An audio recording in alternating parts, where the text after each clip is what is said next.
Going on, Husker fans? Ethan Bice, 4 hours of Lincoln. Hey, I get it. Sour Saturday, as our both basketball teams just got the floor mopped right from under them, and just not a good weekend to say the least for basketball. Wrestling, however, did have a great weekend. Tennis had a so-so weekend. Uh, for both men and women. Bowling, so as well. So really, not nothing too exciting except for the wrestling team, just going out there and doing what they do best, except for against Iowa or if it was Penn State.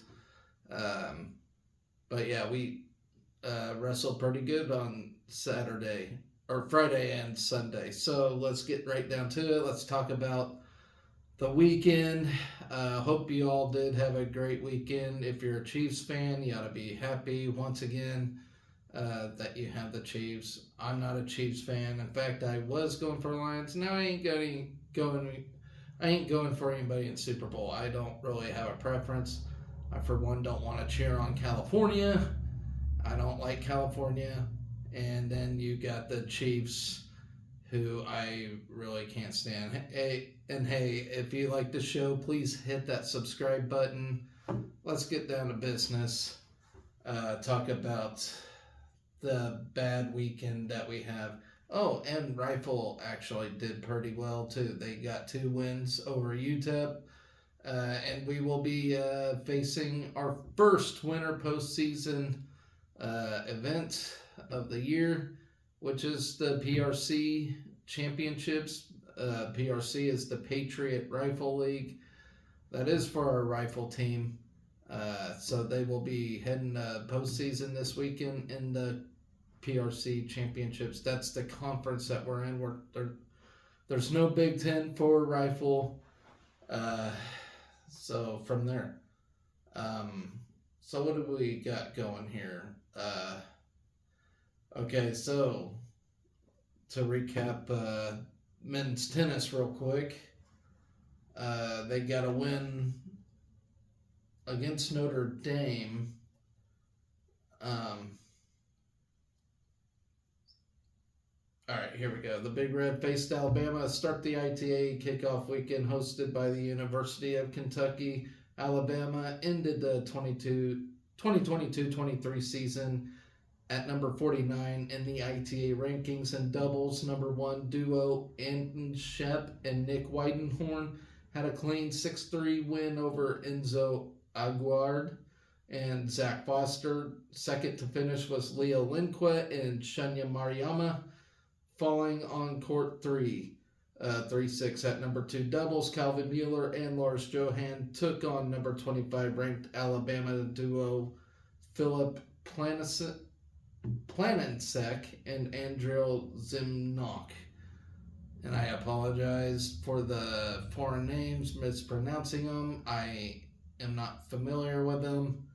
And there's a lot of foreign names in tennis, so it's really hard to pronounce those names. So I'm doing my best, as always doing my best here. So Mueller and Johan kept the match tight, but fell in the tie breaks. UA took the doubles point. In singles, Mariyama made quick work of Zach Foster, taking the number 4 singles win 6-0, 6-3. Shep upset Alabama's number 51 Enza Aguard on court 2, winning 7-5, 6-2. So we got an upset for the weekend, so that's great. And the number 1 single slot, Mueller took on number 35 Philip Planensek and fell 5-7, 2-6. With the match tied 2-2, Johan was the next to finish on court 3.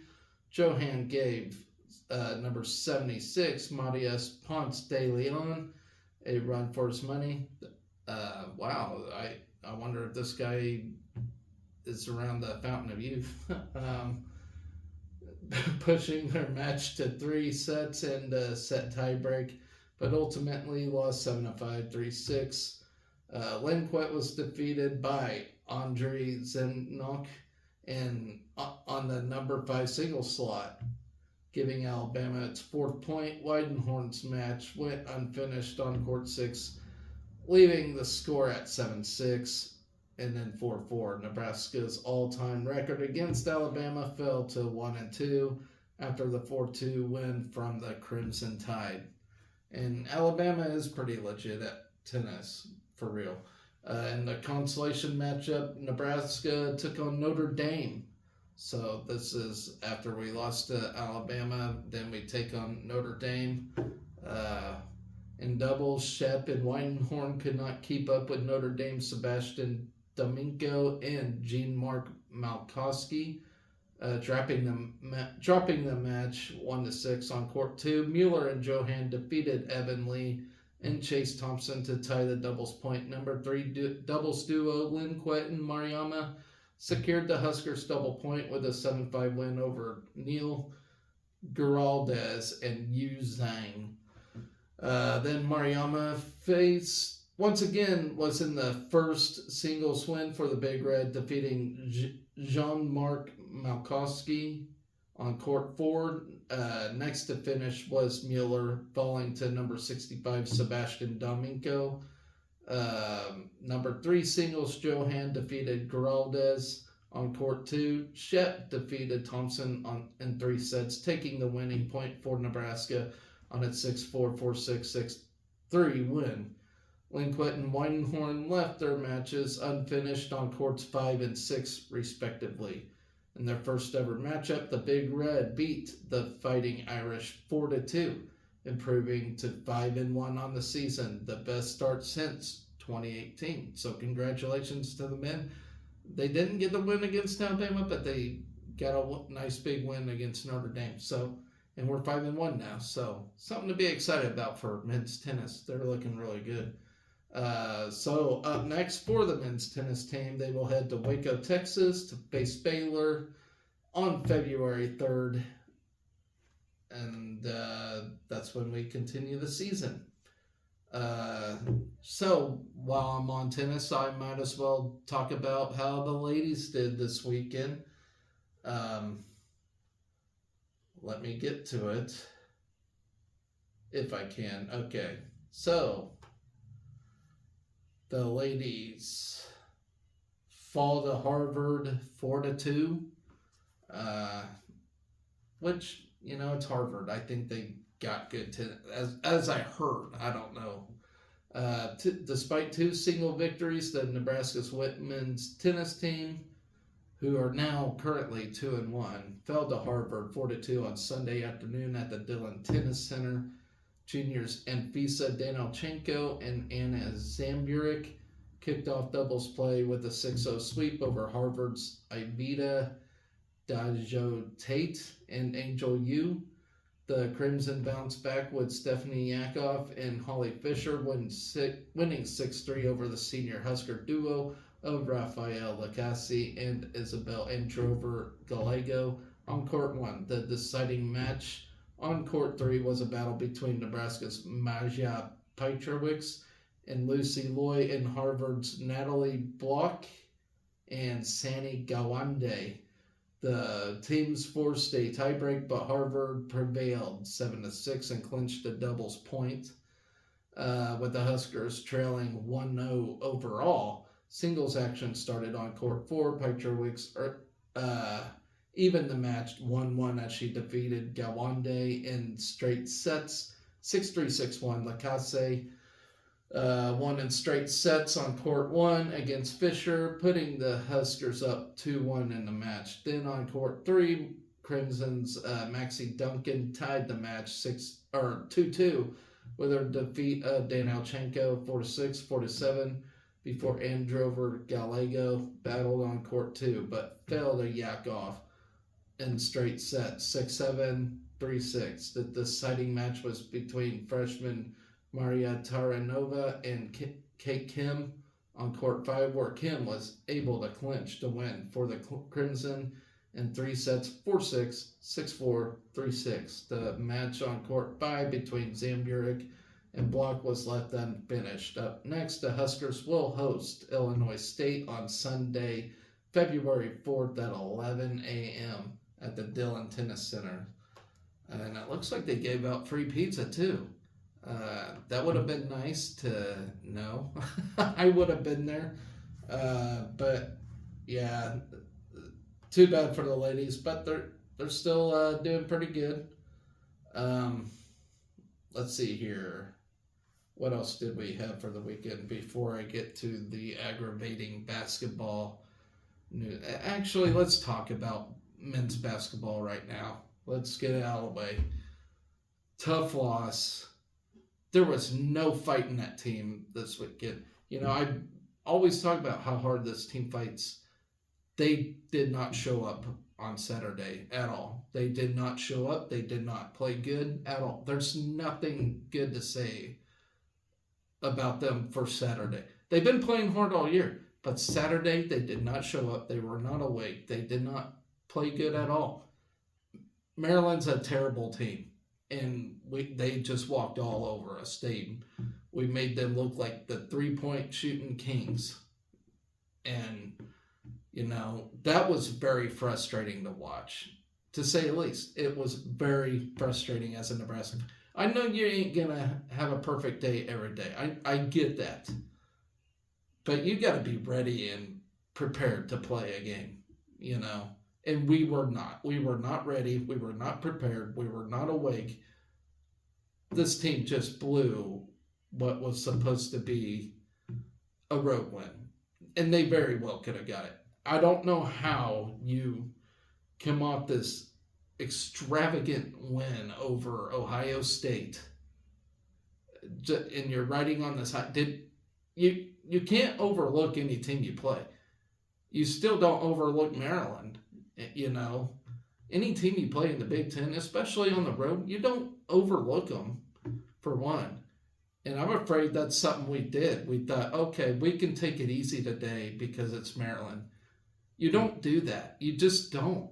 And it seems like that's what we do. After we come off a good win, then we somehow get a little too confident. We overlook the next team. And then we get waxed. You can't do that. You got to play with a chip on your shoulder every time. There's nothing to be proud of right now. We don't have a single tournament victory ever. Ever. There's nothing to be riding on right now. So this can be the first team to get a tournament victory. And you got to be proud of that. You got to have that with pride. But you got to get there, and you got to get a good seed to get a win. If we go in as a first 4 in, sorry, but how many times has a 16 seed beat a 1 seed? Once out of the nearly 100-year history of this, you got to get a good seed. That's all I can say. Last I saw, we were sitting at number 10, according to whoever. But I don't know if they expected us to beat Maryland on the road or not. You can't just win home game. You got to steal some road games. And I don't want to talk shit on these guys, but as a fan, that was very disappointing to watch, to say the least. That nobody did anything good. We had about 30 damn turnovers. I mean, what is up with that? Where was Frank Mast? Where was Sam Hoiberg? Where was anybody? Why wasn't Casey playing? CJ Wilcher can't do all the work. He was the only one trying anything. Everybody else was just asleep. If there's one player on this team who gets anything going at all, that's CJ Wilcher. He is the hardest working guy on this team that I can see. As a fan, I can see that. He wants to win, and he is very competitive, and he wants to win. So I give C.J. Wilcher all the credit right now for carrying this team right now. I was very impressed with Josiah Alec, gripping the team together, saying, hey, that one time, well, where was he this time? If you're going to step up in that leadership role, you got to do it every time. You can't just do it once and be like, oh, I had my moment and stuff. No, you got to do it every time. You got to be a leader, So where was Josiah Alec? Where was Juwan Gary was on the bench. He's hurt, but we can't feel sorry for that. We got to keep playing. Like we won. We were 2-0 without Juwan Gary. So what's Maryland? Why did we all of a sudden make them look like they can make every single three? Because they weren't all year until they played us, until we came in there and laid an egg. Nothing against Maryland. I'm not taking anything away from them. They played a terrific game, but we did not do nothing. We did nothing. Yes, we could still make a tournament, but what seed?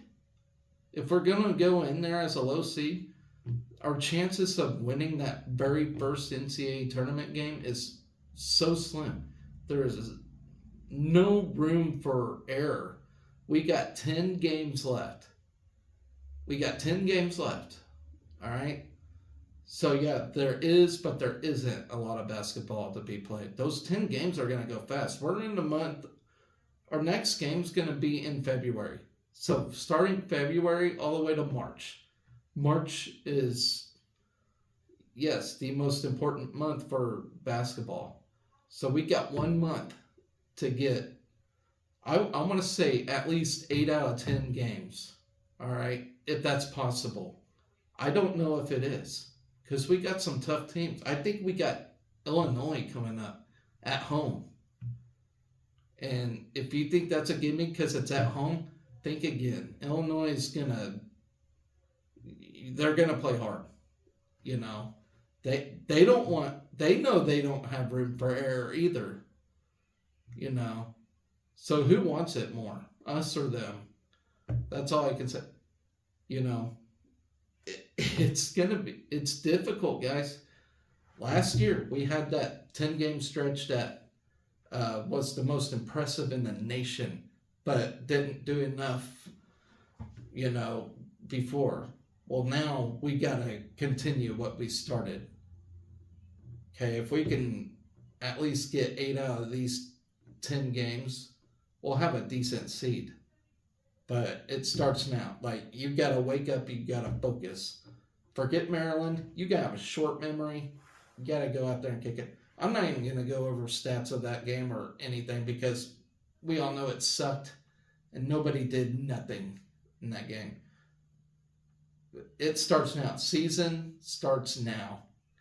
And it starts in February right now. This is November for football. If you catch my drift. How important November is for football, that's February for basketball. This is where people keep an eye on you. So you better show up. That's all I can say.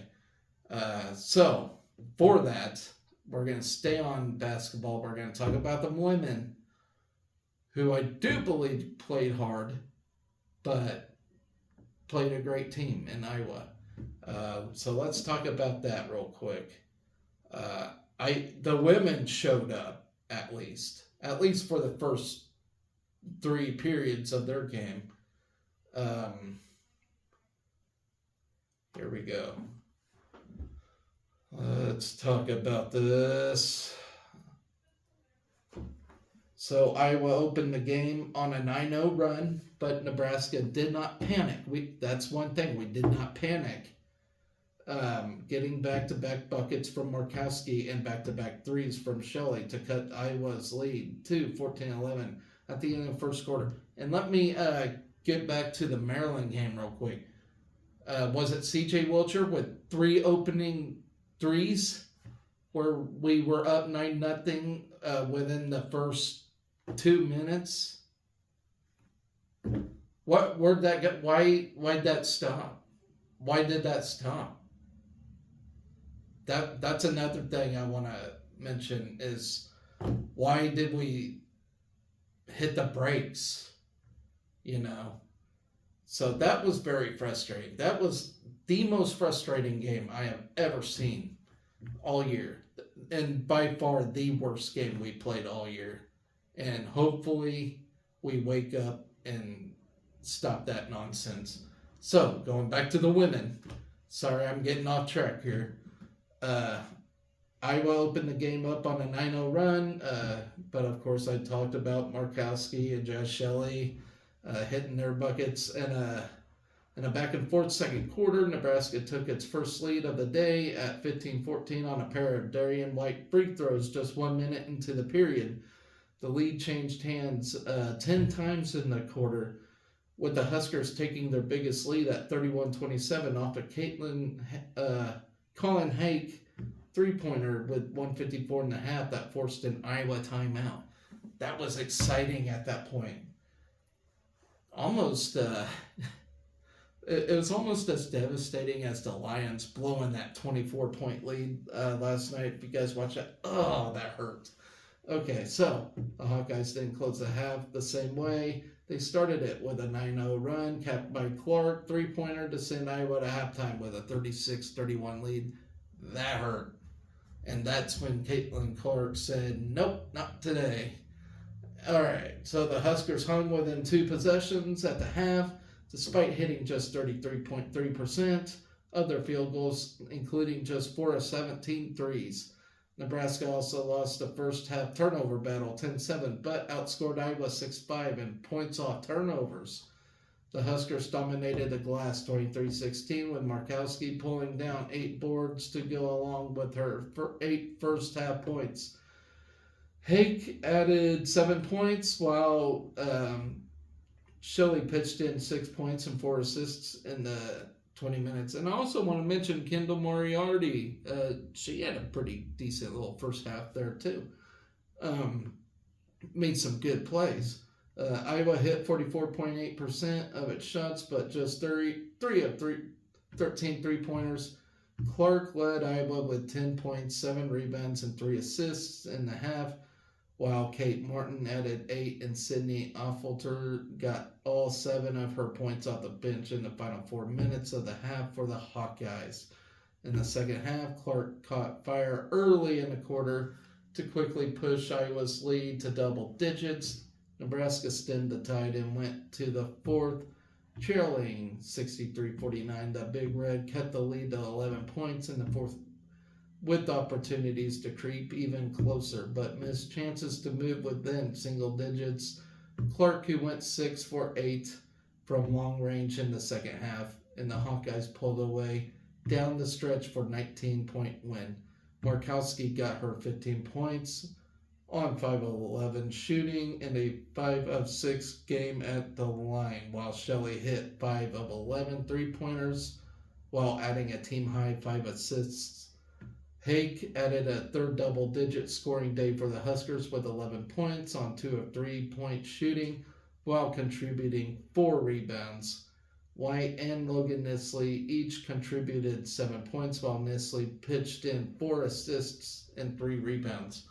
Martin finished with 16 points, while Affolter also closed in double figures with 12 points for Iowa. As a team, Nebraska finished at 39% from the field, including 10 for 29 from three-point range, including 6 for 12 in the second half. The Huskers hit 17 of 25 free throws. That was a big loss right there. The Big Red ruled the boards 40-31, including a 13-4 edge on the offensive glass, but Nebraska lost a turnover battle 2011.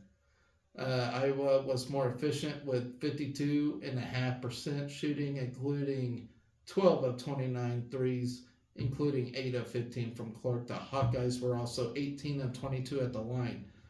So, our next game, we will return to Lincoln to open an important 2-game homestand on Wednesday, January 31st against Purdue. tip-off against the Boilermakers at Pinnacle Bank Arena, set for 7. Blah, blah, blah. And that'll be on Big Ten Plus. And that'll actually start the week for us. This Wednesday's battle against Purdue. So hopefully we can pull off the win there. I'm done talking about basketball for now because the more I talk about it, the more frustrated I get because, my gosh, I can't believe a team that just gets high off of beating Ohio State, a good Ohio State team. Actually, one of the hottest teams in the Big Ten right now that we beat. And then we just drop an egg against one of the worst Big Ten teams in the league. That was all. Here's another thing. If you cannot get a road win, how the hell do you expect to get a tournament win? How? You got to practice now, and you got to do it. That's all I can say.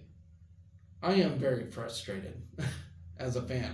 You all better be too, because that was just absolute dog shit that I just witnessed on Saturday.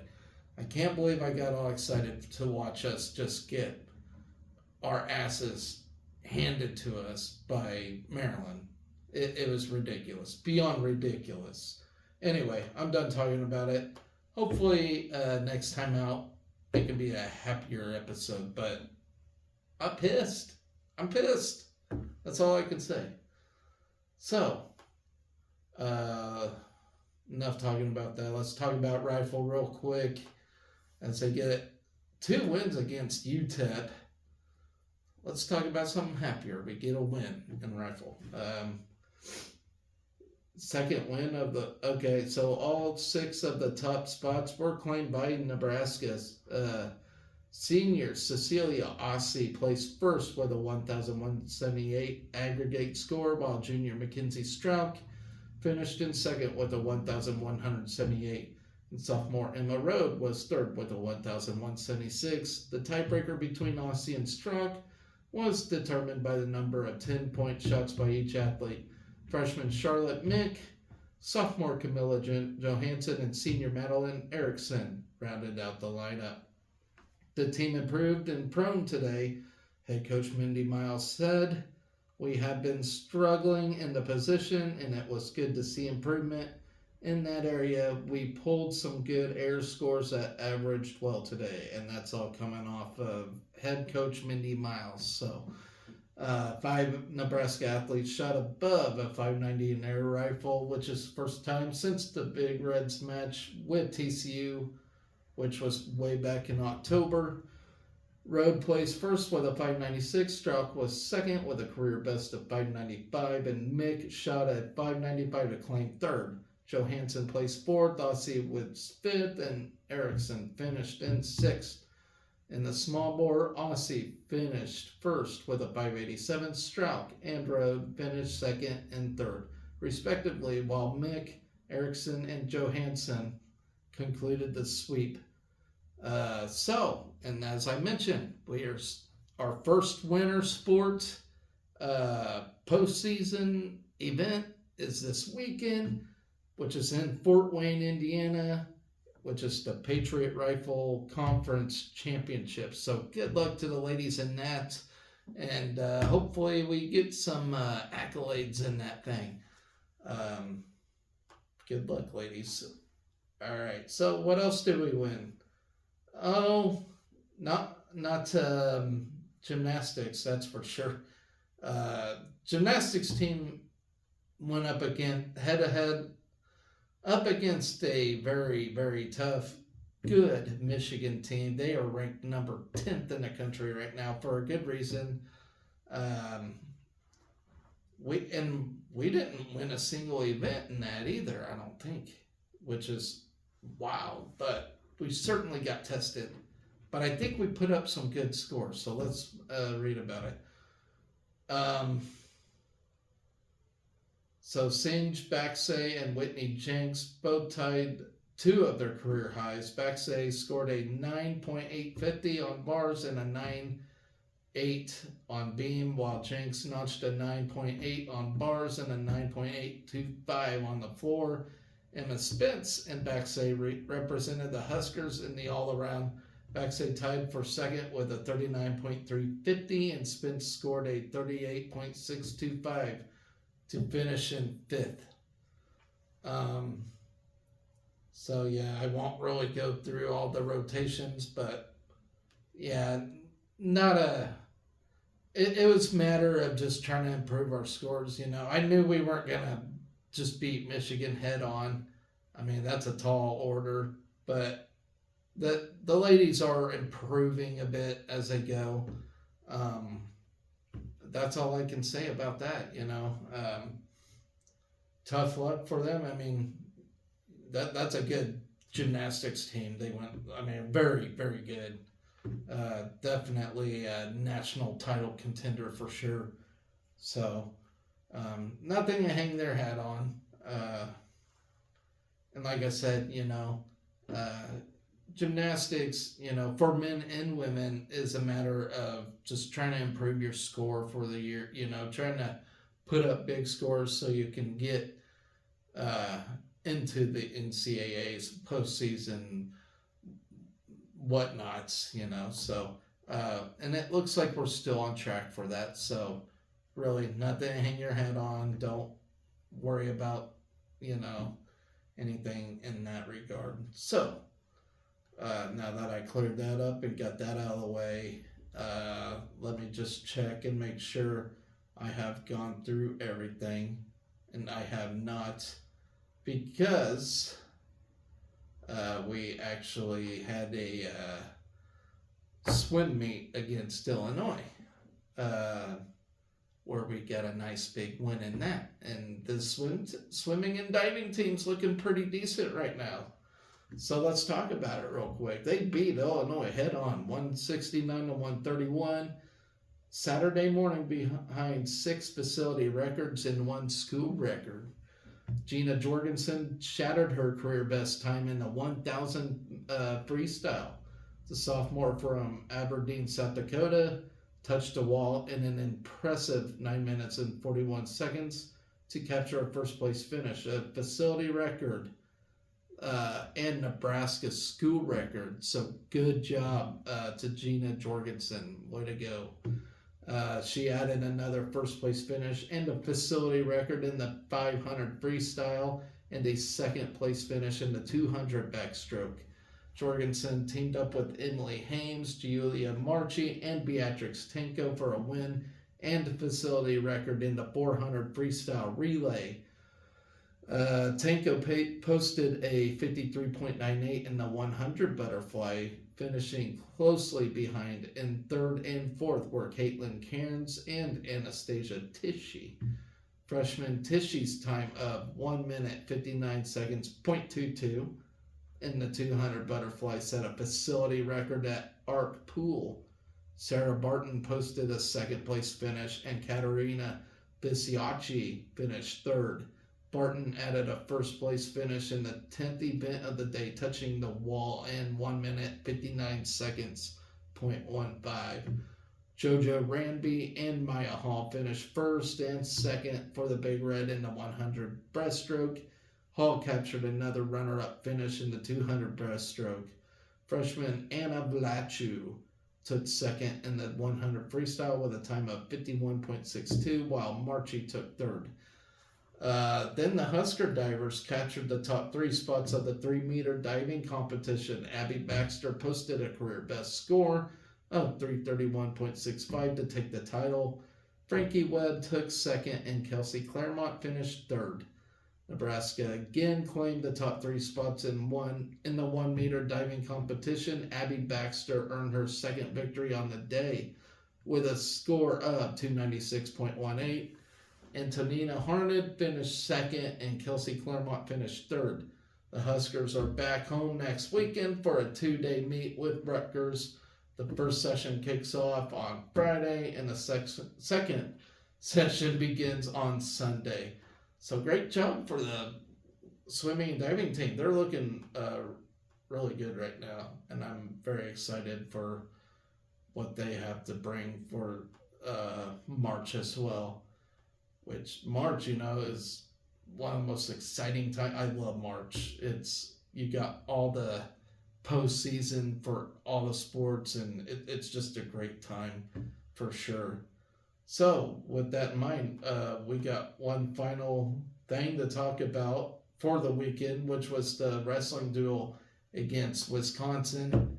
Great win for this wrestling team. And they put Nash in again, which was a very exciting match. I'll talk about that here in a minute. Um, so, at 125, Caleb Smith faced very, very, very difficult Eric Barnett, who's ranked number 3 in the country right now.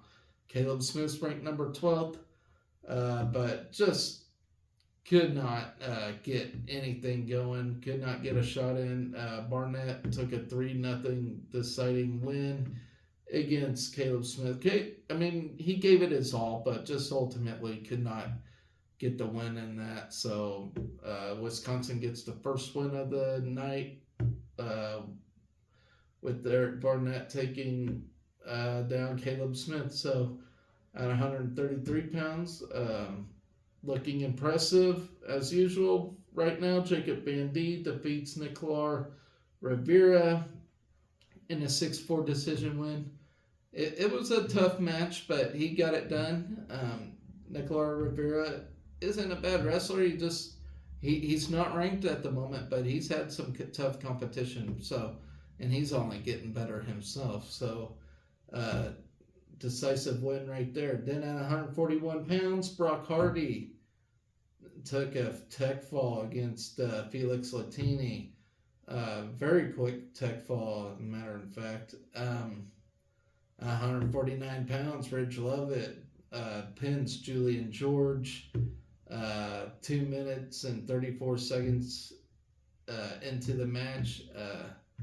Looked like Ridge was just kind of messing around with him for a little bit until he just finally got a shot and got the pin. So good on Ridge. Ethan Styles at 157 once again takes over for Peyton Robb as it doesn't look like we'll see Peyton Robb anytime soon, and it sucks to say, but I don't think he's really in a good way right now. So Ethan Styles is covering for him. He wrestled pretty tough, but he does get his first Big Ten victory of the year over Luke Meckler for Wisconsin. Luke Meckler isn't a terrible wrestler himself, but Ethan Styles takes care of business with a nice deciding win over him. Then at 165 pounds, I did not expect this one to go Antrell Taylor's way at all, as he took on number 5 Dean Hamady, easily a national contender. Very, very impressive wrestler there. But I will say Antrell Taylor held his own for a little bit in that match, he looked really good, but at the end, Dean Hamady just proved to be a little too much for him. Took a 7-2 victory over Antrell Taylor. But, watching that match, there's a lot to be excited about for Antrell Taylor. So, this ain't for the end of him yet. He's only going to get better from here on out. So, I'm glad he wrestled that match. Wrestled against a really tough competitor like Dean Hamady. I think he needed something like that to kind of test him a little bit. And, he passed my eye test for the most part. Even though he took a loss, that was a good loss, and that's a learning loss. So I'm very proud of Antrell Taylor. He wrestled quite well, respectively. Then, actually, I didn't realize Wisconsin took back-to-back victories. Max Mailer had a nice decision win against Bubba Wilson. But once again, Max Mailer, great wrestler. That's actually Wisconsin's murderer's row right there, is Dean Hamady and Max Mailer. And Max Mailer took care of business against Bubba, but in a 2-4 decision win, or 4-2 decision win. So Bubba wrestled really quite well against him, a lot better than I thought he would. So Bubba's getting better. I think he's on track to kind of turn the corner. he just needed a match like this himself as well, just like Antrell Taylor did against Hamity. So nice test for him, and I'm glad he got that match under his belt. Uh, yeah, it sucks to have that loss, but he needed that loss as well. So, very good match from Bubba Wilson, and he wrestled really well. Then that leaves us at 184 pounds. Lenny Pinto, number 3 in the country, looking like the number 3. This guy is not slowing down. He's just getting better and better as time goes on, and he's looking less gassed out there too. Like at the beginning of the year, I was very concerned about him because he was looking gassed, but this guy is not pumping the brakes. He is just rolling, and got a nice decisive win against Shane Legal for Wisconsin, who's ranked number 16 as well. So tough wrestler, but Lenny Pinto took care of that one. Then at 197 pounds, Silas Allred wasn't really tested that night as he tech fall Josh Otto. Very impressive tech fall. And then that leaves us at heavyweight. Nash Hutmacher and Gannon Rosenfeld. Over 30 points scored in this contest. One guy gets a takedown, the next gets a takedown. It was very impressive to watch, and it was very fun. And I will admit, it looked like Nash was getting very, very gassed out there. But that was a good match for him. And if he's really taking this thing seriously, then that's a match he needed right there. That I think that really woke him up, and I think it pissed him off a little bit. So that was a match that was needed right there. And I'm glad Nash came out on top. I didn't really know he had it in him, but there's one takedown where it looked like he had a nice football tackle in there, and it was a lot of fun to watch. I'm still curious to see, is Harley Andrews still our guy, or are we sticking with Nash? I still think Harley is the better choice for this season for right now, because he was getting rolling until we decided to throw Nash out there. So that's a question mark and a gray area that only Mark Manning can deal with right now. So, like I said, impressive, nice road wrestling win against Wisconsin. I figured we would take that one. Other than Penn State and Iowa, I really do think we're the third best team in the country right now. I really do. But that is to remain seen. Iowa State's close too. They're very close. Honestly, if we dueled Iowa State, I don't know if we'd come out on top on that one. We could be the 4th best team in the country, but Iowa State's looking tough too. I really think the end of the year we'll have Penn State, Iowa State, and then Nebraska. I think will come in 4th. I hope not. I hope we take home a team trophy, at least getting 3rd place. But right now, it's looking a little iffy. But we're up there. We're at least in the top 5. So that's if everything goes according to plan, and if Peyton Rod can get back on track, which is to be remain seen. So. Yeah, I'm not really sure about things right now. We're a decent wrestling team. It's just, where's Peyton Rod? Because we really need him, especially by postseason. So that does lead me to just preview this week.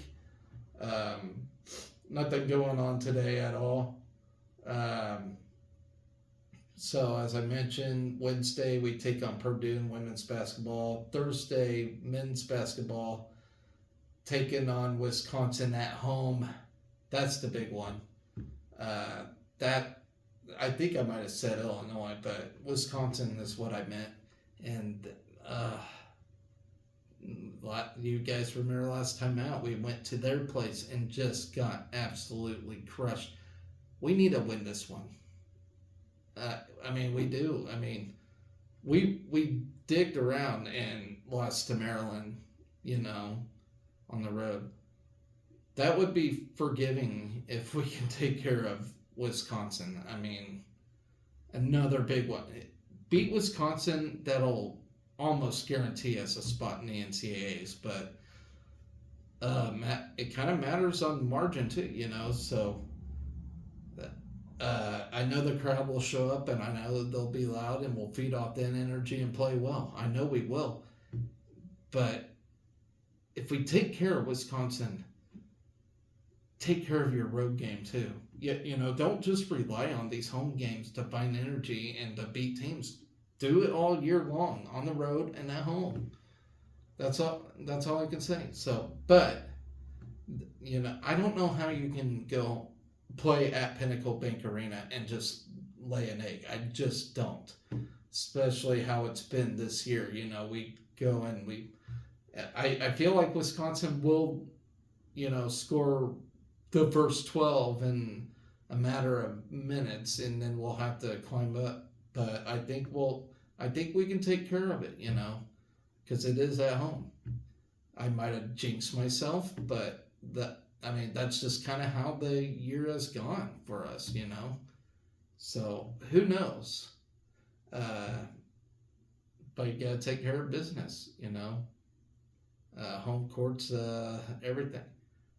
It just baffles me how you can play the worst Big Ten team away and just get crushed, but then maybe get a victory against Wisconsin at home. I just don't understand it. Why can't you just be that excited to play all year long? You know, so if we can take care of Wisconsin at home, I'll be a little more forgiving of that Maryland loss. But uh, you know, that's gonna be a tall order itself. But Wisconsin's looking really good. They look better than Purdue, honestly. And I think Wisconsin will overtake Purdue this year as it stands. So we got that going for us on Thursday, Friday, on through Saturday. Frank Sabine Husker Invitational indoor track meet. Indoor track's looking very good, and I'm very excited to see how they do when the Big Tens and the NCAAs come rolling along. So Friday as well, swimming and diving. They session 1 against Rutgers. Then we go on to Saturday, where I talked about rifle taking on the PRC championships. Then there's session 2 against Rutgers on Saturday. Women's basketball against Rutgers. We're having a Rutgers kind of day. Then later that Saturday, we got men's gymnastics taking on Penn State. Then men's tennis at Baylor. Then we move on to Sunday at the continuing on the PRC championships. Then women's golf actually kicks off action on Sunday, and they will move along till Tuesday against UCF at the UCF Challenge. Women's tennis will take on Illinois State.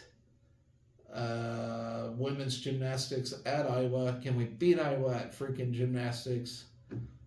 I'm sick of losing Iowa, by the way, if you all don't notice. Wrestling against Illinois. That'll be a win right there. Men's basketball at number 14 at Illinois. So, men's basketball got a tough ass week out of them. We got number 6 Wisconsin at home. Then we're at number 14 Illinois. There's a big problem right there. We got to play like we did to end last year right now. We got to start now. That's all I can say. Then on Monday, I'm moving too far. That's how our week will end, is the game against Illinois at Illinois. So I will be here for all of it. I will talk about everything, win or lose. The sun will still shine, and I will happily tell you everything you need to know about Husker athletics. So I am going to get off of here and soak this all in. So take care, guys. Always remember to be excellent to each other. Go Big Red. Maybe.